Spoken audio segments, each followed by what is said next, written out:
warahmatullahi wabarakatuh.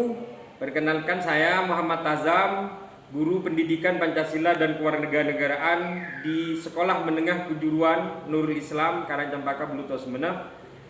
Saat ini saya sedang mengikuti PBG Daljab kategori 2 di Universitas Negeri Surabaya. Pada kesempatan hari ini, tanggal 13 Desember tahun 2022, akan melaksanakan kegiatan pembelajaran perlindungan dan penegakan hukum di Indonesia sub B, yaitu peran lembaga penegak hukum dalam menjamin keadilan dan kedamaian. Selamat menyaksikan. Assalamualaikum warahmatullahi wabarakatuh.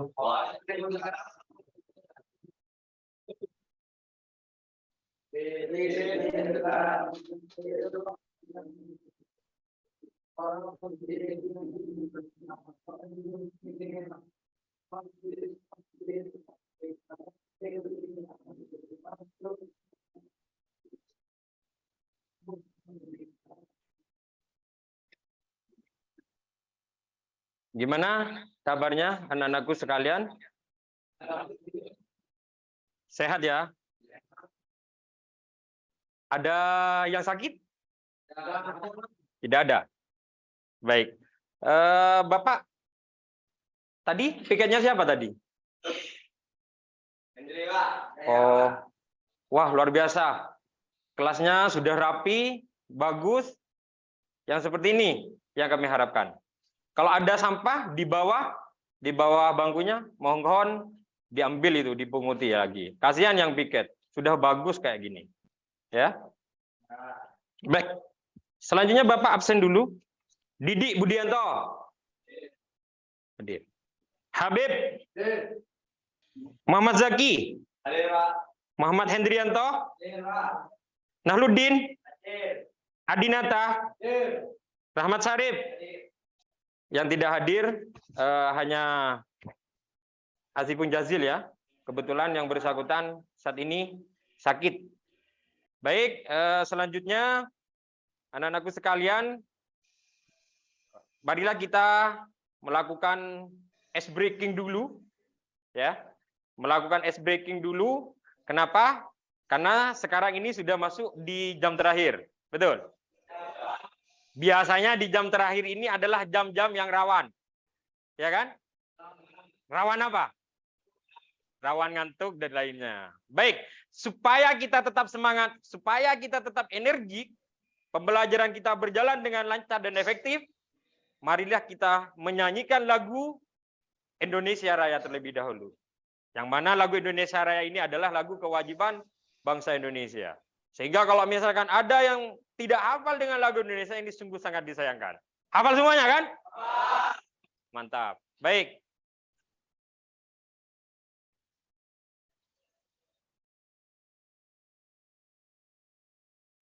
Sebelum menyanyikan lagu Indonesia Raya, saya minta satu, siapa yang siap memimpin untuk menjadi dirijen? Wah, kompak. Roni, maju aja. Karena kebetulan Roni yang paling depan. Silakan Roni.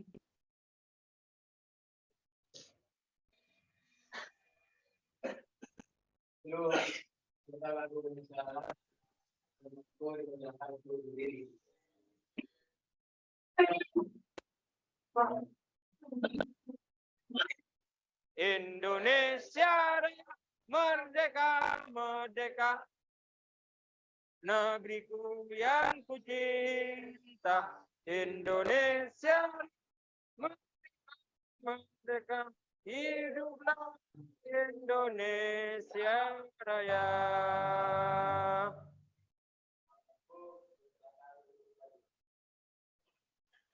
Terima kasih anak Roni Adinata, tepuk tangan untuk kalian semua. Tetap semangat. Tetap semangat. Mantap. Baik, anak-anakku sekalian, kemarin masih ingat tidak? Kemarin kita belajar tentang apa? Apa? Belajar apa kemarin? Pelindungan dan penegakan hukum. Bagus. Baik, anak-anakku sekalian, sekarang kita sudah masuk ke pertemuan yang selanjutnya, yaitu pelajaran di sub B. Cuman sebelum ke sana, sekarang ada pretest terlebih dahulu sebelum kita melanjutkan pembelajaran. Dan pretestnya ini seperti biasa menggunakan aplikasi Quizizz, ya kan? Yo, gas, gas langsung. Gak usah khawatir, ini adalah tes awal aja, ya. Ayo kerjakan, jangan takut salah. Ini hanya tes awal lagi, hanya tes awal ya. Pretest saja, ya. Ayo. Kalau yang semalam belajar pastinya benar semua. Ayo, sudah semuanya. Baik. Selanjutnya kita masuk kepada pembelajaran yang pertemuan yang ini, yaitu pertemuan yang kedua, yaitu membahas tentang apa? Ya, peran lembaga penegak hukum dalam menjamin keadilan dan kedamaian. Baik, Bapak tanya nih, semalam yang belajar, siapa ataupun apa saja lembaga-lembaga penegak hukum? Ayo, ini kan penegak hukum. Lembaga-lembaga penegak hukum itu apa saja? Ayo, yang semalam belajar. Yo, Nalvin. Polri, apa lagi? Ya, nak. KPK, Naiam. Kejaksaan, lagi. Bangku sini. Ya, siapa? Hakim, apa lagi, Natris? Advokat. Ada lagi? Sudah, itu aja. Ada berapa? Ada 5. Oke, bagus. Ya, yang memiliki cita-cita menjadi seorang anggota Komisi Pemberantasan Korupsi. Ya, Nak Habib. Kenapa, Nak? Ingin memberantas korupsi. Mantap, luar biasa. Apapun itu alasannya, ya, kami doakan mudah-mudahan kalian yang memiliki cita-cita menjadi seorang polisi, menjadi seorang hakim, menjadi seorang jaksa, menjadi seorang anggota KPK, pengacara ataupun advokat, saya doakan mudah-mudahan menjadi seorang penegak hukum yang benar apa? Membela yang benar dan tujuan pembelajaran kita. Nah, silakan siapa yang bisa membacakan tujuan pembelajaran ini? Ya, silakan Habib, apa saja tujuan pembelajarannya?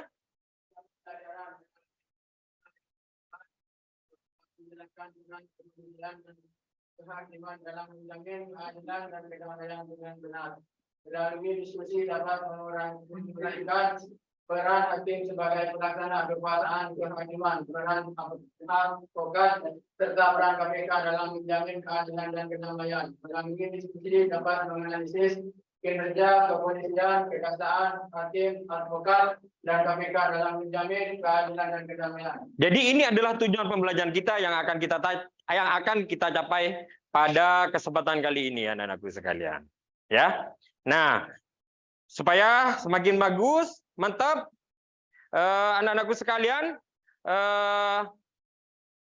pembelajaran kita kali ini akan menggunakan program basis learning seperti pembelajaran yang sebelumnya, yaitu berbasis kepada masalah, ya, berbasis kepada masalah. Nah, seperti yang telah disampaikan tadi, bahwasanya di 5 lembaga penegak hukum tersebut memiliki tugas dan peran masing-masing, ya kan? Dan perannya itu berbeda-beda, ya kan? Dan kemarin saya sudah menyampaikan kepada anak-anakku sekalian untuk belajar di pondoknya. Baik, ya, selanjutnya sekarang anak-anakku sekalian, biar kalian tidak terlalu bingung seperti itu, Bapak akan menampilkan ini. Nah, gambar. Yo, silakan anak-anakku sekalian, gambar ini di depan dianalisa. Kalau perlu ada pertanyaan, silakan dicatat pertanyaan apa. Seperti itu. Baik, di depan apakah sudah tampak dengan jelas gambar apa itu anak-anakku sekalian? Ayo, gambar apa ayo? Apa, Nak? Gambar polisi. Gambar tahanan. Apa lagi? Ya, Nak? Proses hukum. Nah, iya? Pelanggaran HAM. Apa lagi? Ayo, jangan takut untuk menjawab. Ya, Nalvin. Aparat penegak hukum. Apa lagi? Ya, Nak Hamdan sepertinya mau menjawab. Gambar apa itu, Nak? Apa, Nak? Pencuri? Yang keras dong. Gambar pencuri yang digimanakan itu, Nak? Oh, gambar pencuri yang proses dihukum. Oke, lanjut. Kalau ini gambarnya siapa? Polisi. Gambarnya siapa lagi? Irjen siapa? Sambo. Irjen Sambo. Kenapa kok ketawa saat mendengar nama Sambo? Kenapa coba? Viral. Viralnya kenapa, Beb? Penganiayaan. Apa? Lagi? Penembakan. Berarti pelanggaran? Pelanggaran hukum. Iya. Pembunuhan. Ada mungkin dari saudara Bapak Ferdi Sambo di sini? Gak ada? Gak ada ya.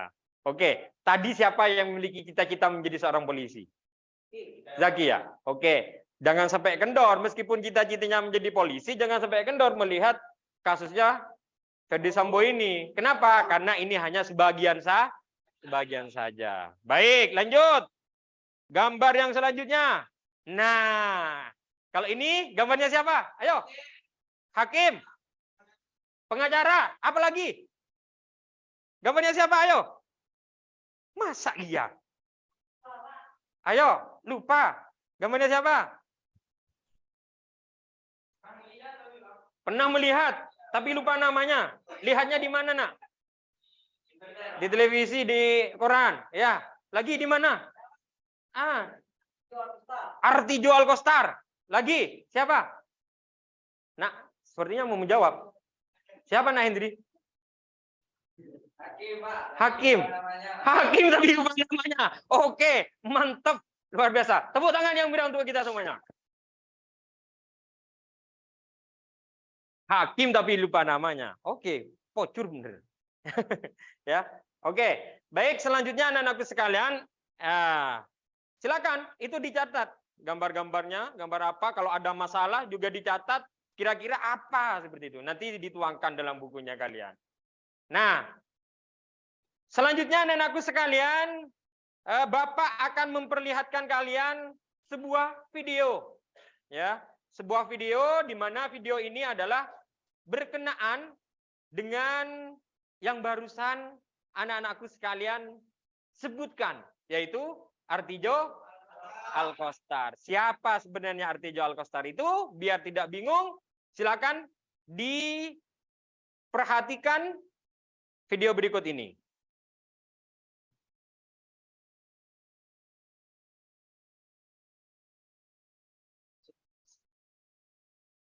Saya sebetulnya ini untuk mati perada ini.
Waktu sama di Presiden mantan Presiden Soeharto, itu saya kira kita harus cermat untuk mengadili karena itu perkara itu menyangkut tentang hak asasi dan kepastian hukum. Negara kita ini harus berdapat memastikan seseorang itu kalau diadili itu tidak melanggar hak dan hukum itu harus ditegakkan kepada siapa saja.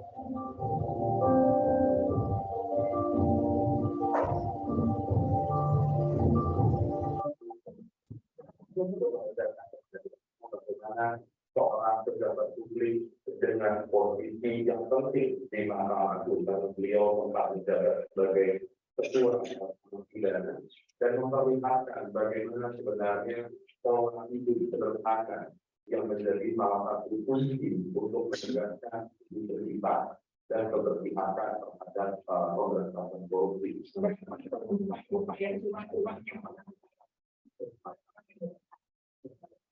Oke, yang terakhir, kepada saya, teman-teman saya sudah melakukan untuk datang ke undangan saya di Bandung. Puisi dengan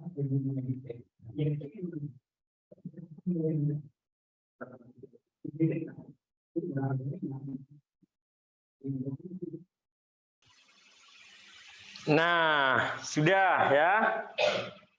Silakan Bapak menanyakan nih ya.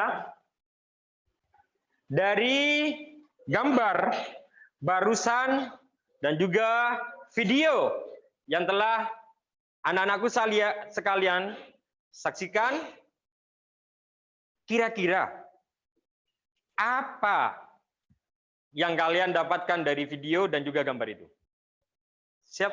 Yuk, Naiam dulu. Saya tadi adalah seorang hakim yang bertangan diri kalau tidak memiliki harta, martabat, kedudukan, namanya adalah Artidjo. Tapi beliau sekarang sudah wafat dan saya tidak pernah melihat seorang hakim yang bisa dipercaya oleh masyarakat seperti almarhum Artidjo Alkostar. Bagi Artidjo Alkostar, hukum tentang hukum tidak dapat dibayar dengan apapun. Wah, sangat banyak, luar biasa. Silakan, siapa lagi yang bisa memberikan dari pendapat ini? Apa lagi dari video ini? Ya, Nak Zaki, silakan. Pak Artidjo Alkostar ini adalah seorang penegak hukum yang ditakuti oleh koruptor. Artidjo Alkostar itu adalah seorang penegak hukum yang ditakuti oleh para koruptor. Penegak hukum itu ya semuanya sudah baik, ya kan? Dan juga Bapak Artidjo Alkostar itu sudah menyampaikan ya, siapapun saja yang melakukan pelanggaran hukum, maka dia itu harus dihukum. Artinya tidak boleh pandang bulu, ya. Tidak boleh hukum itu tajam ke atas dan juga tumpul ke tumpul ke bawah, tumpul ke atas, tajam ke bawah. Tidak boleh hal yang demikian. Ya kan? Itu yang juga disampaikan oleh Bapak Artidjo. Baik, silakan. Sudah sesuai dengan kelompoknya? Ya, kalau sudah sesuai, silakan. Langsung buat lingkaran untuk melakukan diskusi. Baik, untuk LKPD-nya dan aku sekalian, silahkan juga diakses di grup WA yang saya kasihkan. Lembar kerja kalian, ya, itu diakses di buku. Di grup WA-nya. Silakan dibuka. Akses. Sudah? Sudah ketemu? LKPD-nya sudah didapatkan semua? Sudah? Baik. Kalau sudah, silakan sebagaimana mestinya. Baik. Di samping itu, jangan lupa anak-anakku sekalian, di situ ada link studi kasus. Ya. Ada link mengenai kasus, ya kan? Dari kasus itu kalian tahu harus digimanakan? Ya, di atas petunjuknya, petunjuk LKPD-nya lihat disuruh menganalisis. Jadi kalian menganalisis kasus itu ya sesuai dengan kelompoknya masing-masing. Dan setelahnya itu nanti kalian per kelompok, perwakilan atau keseluruhan harus presentasi di depan kelas. Sudah ya?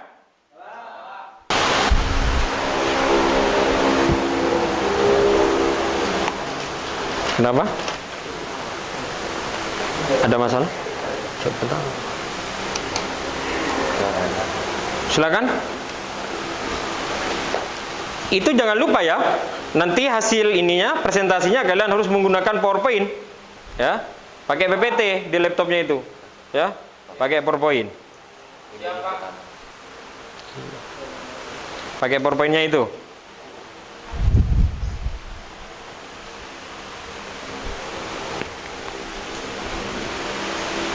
Ya, siap betul. Ya, betul, gitu.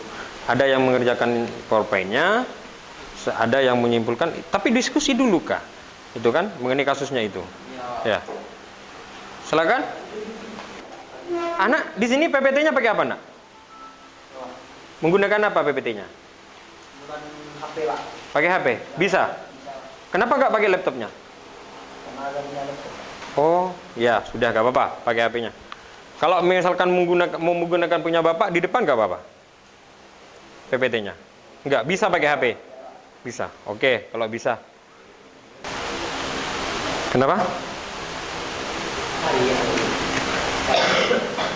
PPT itu apa? PPT itu yang Oh iya, yang ditulis. Iya, kesimpulan saja. Iya, betul. Iya, kesimpulan doang. Iya, Pak. Kalau ditulis semuanya bukan PPT itu namanya. Buku ajar itu. Enggak ruwet dikit, Pak. Ya udah, langsung. Kenapa? Peran? Kenapa Naramdan? Ditulis juga perannya. Oh iya, tulis yang sekiranya penting itu. Karena kan kalian presentasi nanti. Pokok-pokoknya seperti yang pertanyaan kelompok ini. Ya.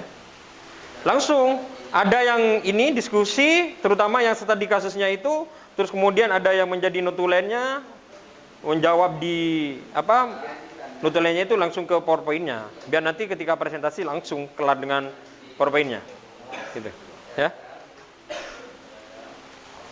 Pandangan fokus ke depan lagi. Ya, fokus ke depan lagi. Ayo rapikan meja. Karena sudah selesai semua, ya. Sudah selesai semua. Ayo. Rapikan, ngadep ke depan lagi.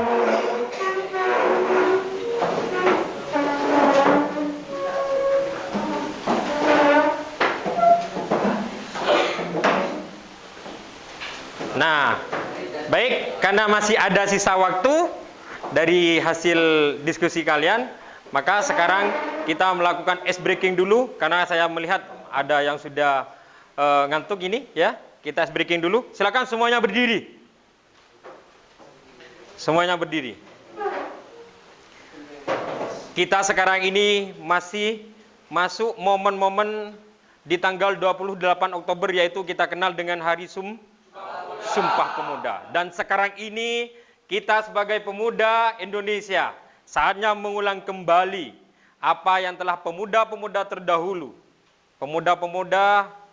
terdahulu saat melakukan sumpah secara bersama-sama. Baik, semuanya ikuti. Sumpah Pemuda. Sumpah Pemuda. Kami putra dan putri Indonesia. Kami putra dan putri Indonesia. Mengaku. Bertumpah darah yang satu. Bertumpah darah yang satu. Tanah air Indonesia. Tanah air Indonesia. Kami putra dan putri Indonesia. Kami putra dan putri Indonesia. Mengaku. Berbangsa yang satu.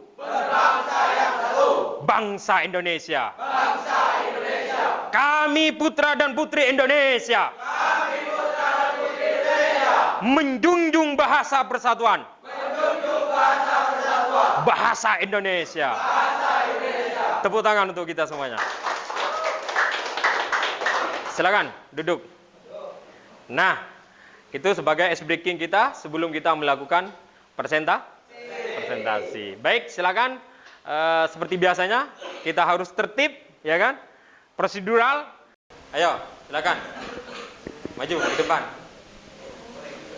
Ayo.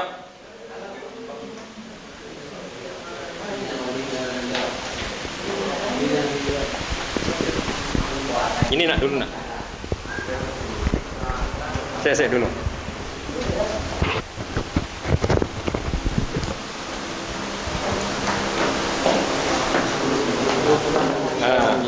Silakan di sini. Ya. Oh, ada yang mau jadi operator katanya. Mantap. Gak apa-apa. Ya, silakan. Sudah ketemu nak? Kelompok berapa? Kelompok 2. Ya, betul. Ini nak. Silakan dimulai. Assalamualaikum warahmatullahi taala wabarakatuh. Waalaikumsalam warahmatullahi taala wabarakatuh. Saya perwakilan dari kelompok 2 akan mempresentasikan hasil diskusi dari kelompok 2. Yang mana Kelompok 2 akan membahas peran Kejaksaan Republik Indonesia. Tugas dan wewenang kejaksaan dikelompokkan menjadi 3 bidang sebagai berikut. Bidang pertama, bidang pidana, yakni melakukan penuntutan, melaksanakan penetapan hakim dan keputusan pengadilan yang telah memperoleh kekuatan hukum tetap, melakukan pengawasan terhadap pelaksanaan putusan pidana bersyarat, putusan pidana pengawasan dan keputusan lepas bersyarat, melakukan penyidikan terhadap tindak pidana tertentu berdasarkan undang-undang. Dan bidang kedua, bidang perdata dan tata usaha negara. Kejaksaan dengan kuasa khusus dapat bertindak baik di dalam maupun di luar pengadilan untuk dan atas nama negara atau pemerintah. Dalam bidang yang ketiga, yakni ketertiban dan ketentraman umum. Yang pertama, peningkatan kesadaran hukum masyarakat. Yang kedua, pengamanan kebijakan penegakan hukum. Yang ketiga, pengawasan peredaran barang cetakan. Yang keempat, pengawasan aliran kepercayaan yang dapat membahayakan masyarakat dan negara. Yang kelima, pencegahan penyalahgunaan atau penodaan agama. Nomor 6, penelitian dan pengembangan hukum serta statistik kriminal. Analisis kasus oknum jaksa tertangkap oleh KPK. Yang pertama, sanksi kurang memberikan efek jera. Yang dalam hal ini, sanksi terhadap oknum jaksa yang melanggar kode etik kurang memberikan efek jera, sehingga perlu disempurnakan. Sanksi yang diberikan dapat berupa sanksi administrasi terhadap pelanggaran yang ringan dan sanksi diberhentikan secara tidak normal.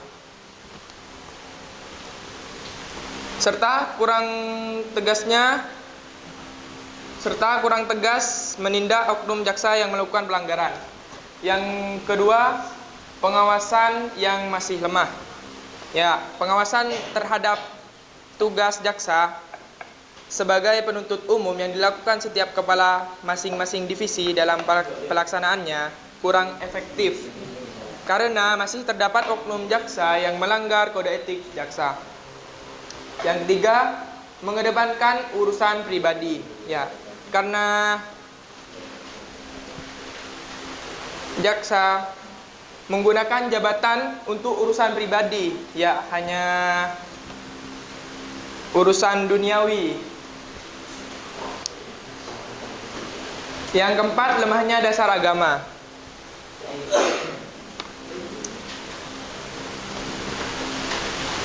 Karena mengapa kita harus belajar agama? Karena ilmu agama sangat penting bagi aspek kehidupan agar kita tahu mana yang baik dan mana yang buruk. Ayatnya sudah tercantum di dalam Al-Qur'an, yakni wa aqimus syahadatallah. Yang artinya dan hendaknya kalian tegakkan kesaksian itu karena Allah.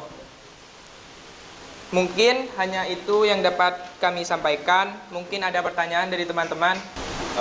Bagaimana cara atau solusi agar jaksa tidak melanggar hukum?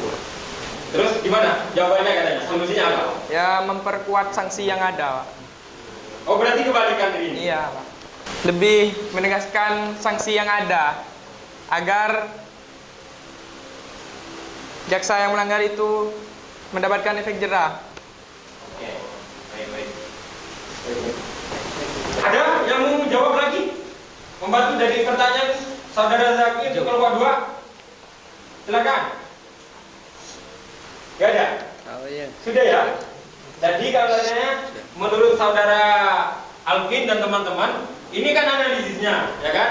Ya. Sanksi kurang memberikan efek jera, pengawasan yang masih lemah, terus mengedepankan urusan pribadi, lemahnya dasar agama. Nah, di sini menurut kelompok 2, ini kan menjadi kelemahan. Nah, kelemahannya ini harus dijadikan kekuatan, artinya dijadikan solusi. Misal, sanksi kurang memberikan efek jera. Jadi, ketika ada jaksa yang melakukan pelanggaran menurut kelompok 2, maka sanksinya itu harus yang setimbal, malah kalau bisa yang lebih gitu. Ya, seperti itu. Terus begitu juga dengan pengawasan yang masih lemah. Nah, karena pengawasan masih lemah, harus dikuatkan pengawasannya. Dan pengawasannya itu bukan hanya pihak tertentu, akan tetapi masyarakat secara umum juga berhak untuk melakukan pengawasan. Mungkin seperti itu, betul? Iya, Pak. Betul sekali, Pak. Oke. Silakan, ada lagi? Cukup? Sudah? Baik, silakan lagi nih, cukup katanya. Mungkin hanya ini dari kami, kurang lebihnya mohon maaf. Wassalamualaikum warahmatullahi taala wabarakatuh. Waalaikumsalam warahmatullahi wabarakatuh. Kasih aplaus yang meriah untuk kelompok 2. Baik, terima kasih. Alhamdulillah sudah selesai melakukan presentasi semuanya. Dan tentunya setelah kalian melakukan presentasi, ada sesuatu yang sangat menarik tentunya yang perlu kami sampaikan dalam pembelajaran kali ini. Di antara presentasi-presentasi yang telah anak-anakku sekalian dari kelompok 1, 2, 3, 4, 5, kami pikir ini sudah luar biasa. Ya, bahkan sudah mau mengkolaborasikan pembelajaran PPKN dengan ilmu agama. Itu wajar dan tidak apa-apa. Malah tadi ada di kelompok 5 yang dari kitab, ya kan? Baik, itu juga tidak apa-apa. Baik, ya. Semuanya baik, tampilan sudah luar biasa. Saya sangat bangga sama kalian. Tepuk tangan untuk kita semuanya. Nah, baik. Anak-anakku sekalian, dari apa yang telah barusan dipresentasikan oleh kelompok 1 yang mengenai Polri, kelompok 2 mengenai kejaksaan, kelompok 3 mengenai hakim, dan kelompok 4 mengenai advokat, dan yang terakhir kelompok 5 mengenai KPK, perannya, ya kan? Nah, di sini kita bisa menarik sebuah kesimpulan, ya, sebuah kesimpulan.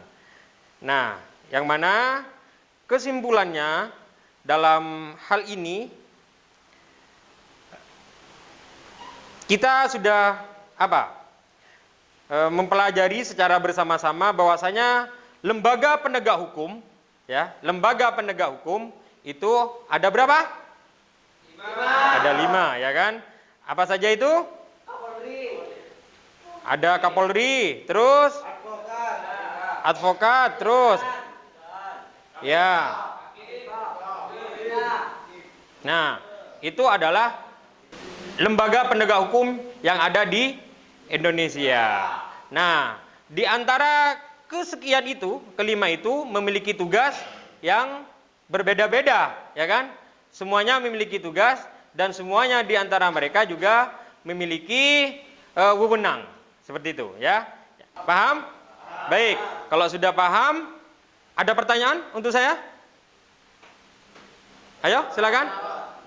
Tidak ada. Baik, kalau tidak ada, kita kembali lagi ke kuis yang tadi, ya.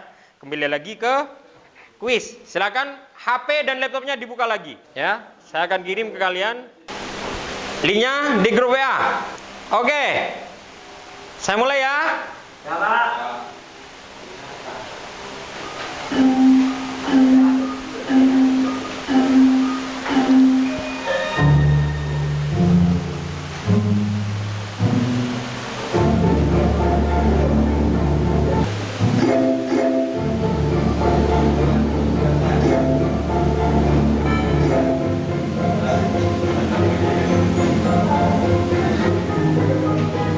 Sudah ya?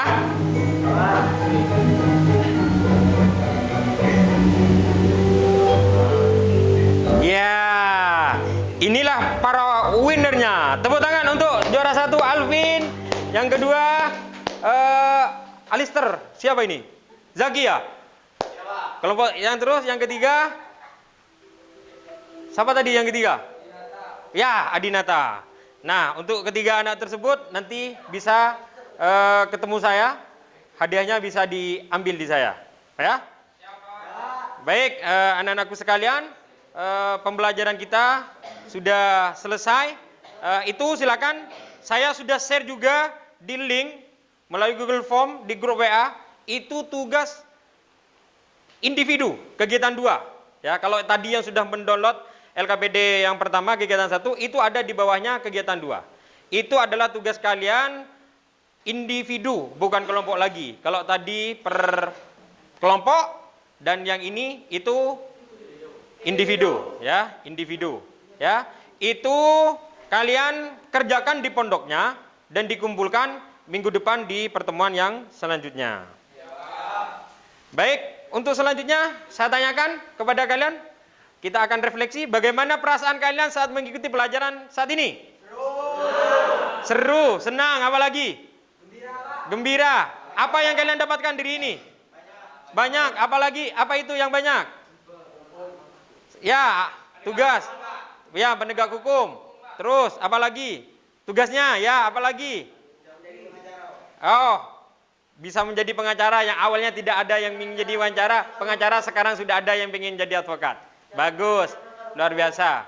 Nah, baik anak-anakku sekalian, kami pikir itu sudah. Minggu depan jangan lupa kita pembelajaran selanjutnya kita akan membahas tentang masalah dinamika pelanggaran hukum. Minggu depan akan membahas dinamika pelanggaran hukum. Baik, kami pikir cukup pertemuan kita pada siang hari ini. Mudah-mudahan apa yang kita pelajari bermanfaat dan kita semuanya menjadi orang-orang yang hebat, bermanfaat untuk bangsa dan beragama. Saya akhiri, wallahul muwaffiq ila aqwamit thoriq. Wassalamualaikum warahmatullahi taala wabarakatuh.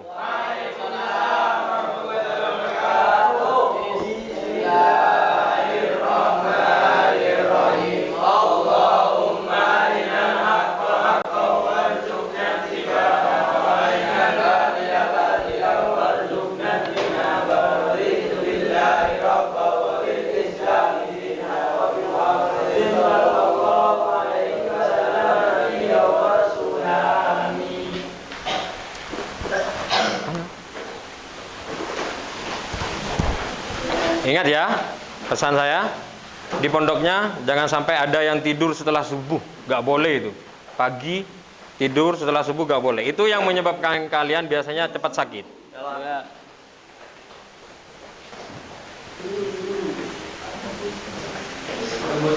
Sudah, rajin belajar, banyak berdoa, jangan lupa doakan orang tuanya. Assalamualaikum.